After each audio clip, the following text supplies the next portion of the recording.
This is Michael Thaddeus Williams. Michael T. Mike, or Big Daddy for short.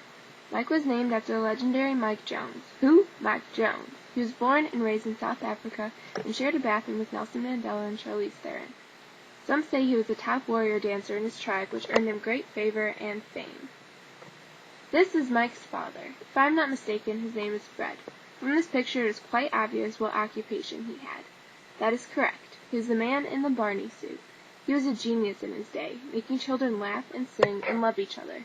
He will go down in history as the man who brought love to America. Mike was born a fighter. In fact, he was born as Darth Vader. Interesting enough, he came into the world with a plastic mask on and a black robe. This picture was taken exactly 2 minutes after he was born. Mike had a rough childhood. He didn't look the same as other kids, and his muffled voice tended to scare girls away. Little did they know, all of their rejection motivated him to become an evil villain when he grew up. Mike had other identities throughout his life. In this picture, he is seen as a regular guy. This identity did not last long, for it was too hard to keep up. This picture also includes his dad, his mom, and his brother Rex. Rex was always jealous of Mike because his skin was never as tan, but other than that, they were good friends. For a few years, Mike served our country in the most noble way possible. Mike was an elf. He worked long hours in the cold, which he was not equipped to do so, just to serve the families in need of excess amounts of toys. This job did not last long because he ended up breaking too many chairs in the workshop because of his human size. Next, Mike tried becoming a magician. He began doing magic alone with his computer so no one would see if he messed up. He then progressed to become one of the most successful magicians in the United States. His best trick was being so successful, yet extremely unknown. No one has even heard of him. Impressive, right?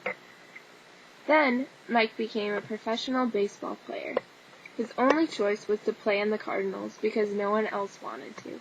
He had a successful career with 2 at-bats and 1 time thrown out of the game for spitting sunflower seeds into the umpire's ear.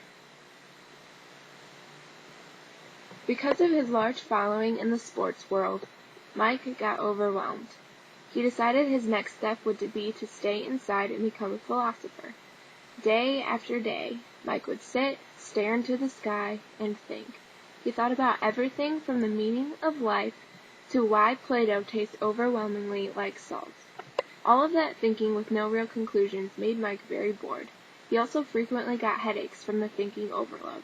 He began realizing that philosophy was not rewarding because there were never clear answers or anything really interesting to think about.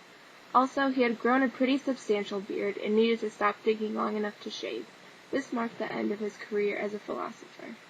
After trying so many careers and quitting them all, Mike found himself at a dark point in his life.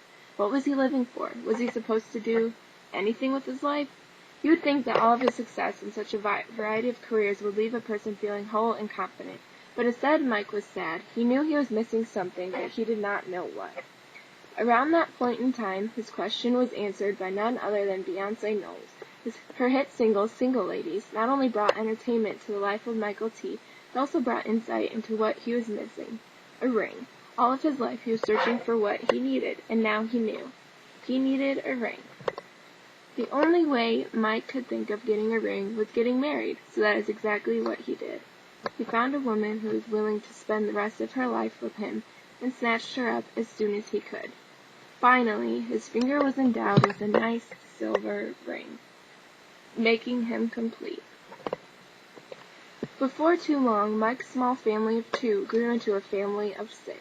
He made sure to dress his children in the same outfits until they were about 18, so he would not get them confused with other people's kids.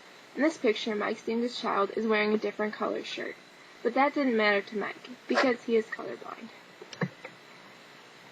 Sometimes Mike regrets his decision to have so many kids. He asks himself, "What am I doing?" frequently, and tries to hide his confused face in his hands so no one knows he is unsure. He expressed his feelings through webcam photos to make sure he could one day show his children the distress they have caused him. After a long, successful life, Michael T. is tired. He has resorted to teaching at the University of Illinois so he can take a lot of naps during the day. Looking back on his life, Mike is proud of who he has become. He has done many things, seen many places, and loved many people.